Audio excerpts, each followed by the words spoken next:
Bu mənbə incələməsində gəlin insan resurslarının idarə edilməsini sadəcə darıxdırıcı kağız işlərindən ibarət bir şöbə olmaqdan çıxarıb, təşkilatınızın ən güclü mühərrikinə necə çevirə biləcəyimizə baxaq. Michael Armstrongun tərtib etdiyi materiallara əsaslanaraq, öyrənmə, inkişaf və mükafat stratejiyasının daxili mexanizmlərini araşdıracaq və insan kapitalının potensialını necə maksimuma çatdıra biləcəyimizi birlikdə kəşf edəcəyik. Mövzuya başlamazdan əvvəl, gəlin özümüzə bu kritik sualı verək. İşçilər sadəcə bir xərcdir, yoxsa ən dəyərli aktivimiz? Baxın, əgər hələ də işçilərə sadəcə istehsal prosesinin bir maliyyəti kimi baxırsınızsa, böyük ehtimalla rəqabətdə geri qalırsınız. Bu köhnə düşüncə tərzi artıq işə yaramır. Müasir dövrdə insan resursları təşkilatın əsas hərəkət verici qüvvəsi sayılır. Boxall və Purcell'ın bu statı əslində hər şeyi izah edir. İnsan resursları insanlara məxsusdur. Lakin təşkilatların təməl olaraq ayaqda qalması və nisbi uğuru üçün kritik əhəmiyyət daşıyır. Bu, müasir strateji insan resurslarının idarə edilməsi zeyniyyətinin tam təməlidir.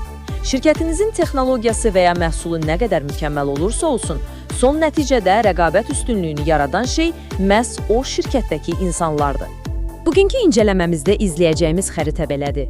Birinci, insan resurslarında strateji yanaşma. İkinci, öyrənmə mədəniyyəti yaratmaq. Üçüncü, qurumsal və fərdi inkişaf. Dördüncü, mükafat strategiyasının əsasları. Beşinci, toplam mükafat yanaşması. Və nəhayət altıncı, strategiyanı fəaliyyətə çevirmək. Gəlin elə birinci hissə, yəni insan resurslarında strateji yanaşma ilə başlayaq. Məşğulluq Araşdırmaları İnstitutunun, yəni AIS-in də vurğuladığı kimi, keçmişin ənənəvi HR yanaşması ilə müasir strateji insan idarə etməsi arasında yerlə göy qədər fərq var. Ənənəvi yanaşma işçiləri sadəcə istifadə ediləcək bir istehsal aləti kimi görürdü. Amma müasir strateji insan idarə etməsi deyir ki, xeyr, bizim yanaşmamız çox paydaşlı olmalıdır. Biz insanları biznesin mənfəəti ilə eyni səviyyəyə qoymalıyıq. Çünki təşkilatın ümumi uğurunu məhz bu insan kapitalı təmin edir. Keçək ikinci hissəyə.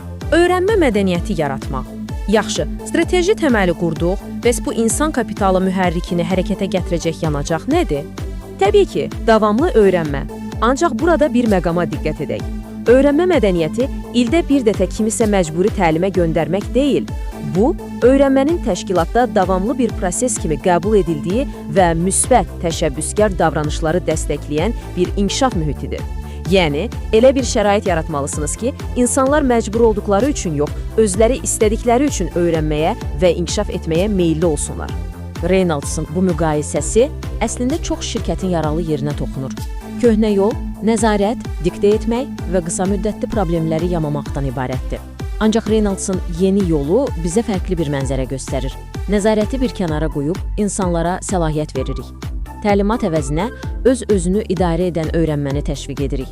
Bizim məqsədimiz sadəcə bugünkü problemi həll etmək yox, uzun müddətli dövrdə o təşkilatın potensialını tam olaraq üzə çıxarmaqdır. Bu da bizi gətirir üçüncü hissəyə. Qurumsal və fərdi inkişaf.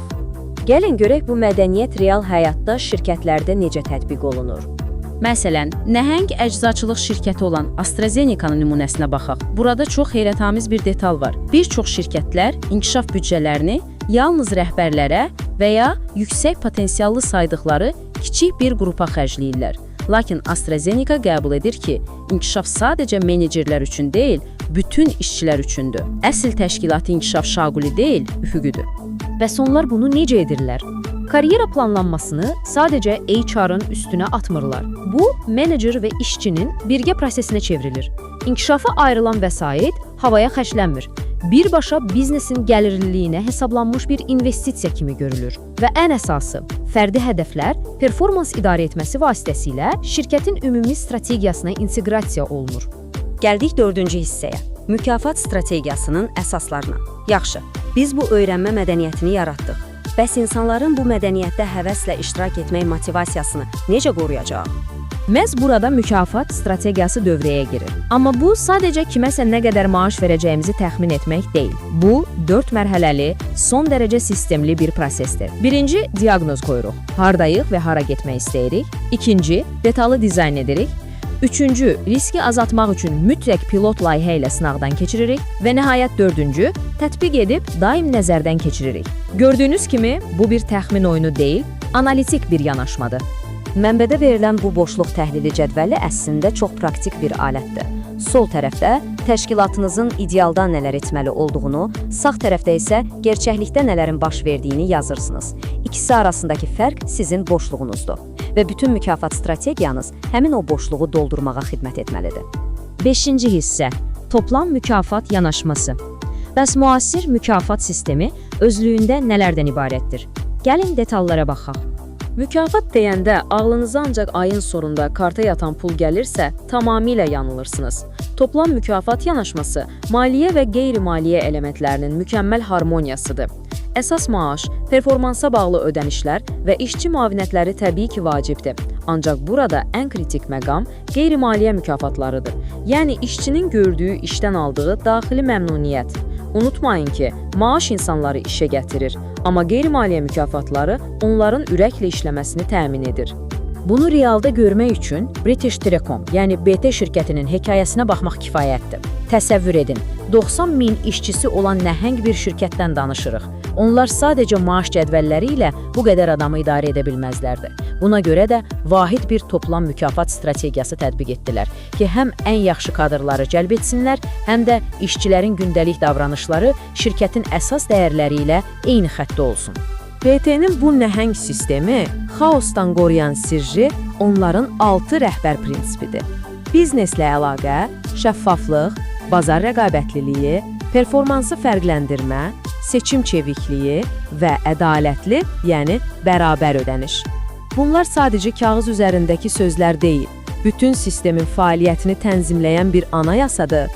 Nəhayət gəldik 6-cı və sonuncu hissəyə, strategiyanı fəaliyyətə çevirmək. Bütün bu danışdıqlarımızın həyata keçməsi üçün ən həlledici məqam budur. Çünki burada böyük bir təhlükə var. HR dünyasında biz buna söyləmək və etmək arasındakı boşluq deyirik. Çox vaxt kağız üzərində möhtəşəm dizaynlar və strategiyalar qurulur, amma reallıqda tətbiq tamam başqa cür olur. Ən dahi HR planları belə ofis reallığında yoxa çıxıb gedə bilər. Nəticədə strategiyanız sadəcə qovluqlarda tozlanan gözəl bir sənədə çevrilir. Bəs bu boşluğu necə qapadırıq? Əsas məsuliyyət kimin üzərindədir? İnanın ki, bu HR şöbəsi deyil. Bu xətt menecerləri, yəni komandaların birbaşa rəhbərləridir. İnsan resursları mühərriki dizayn edə bilər, amma o mühərriki işə salan və sürən xətt menecerləridir. Əgər onların lazımi təlimləri, bacarıqları və HR-ın dəstəyi yoxdursa, heç bir strategiya işləməyəcək. İndi isə sizdən xahişim budur. Öz təşkilatınıza, mükafat və inkişaf yanaşmalarınıza bir daha baxın.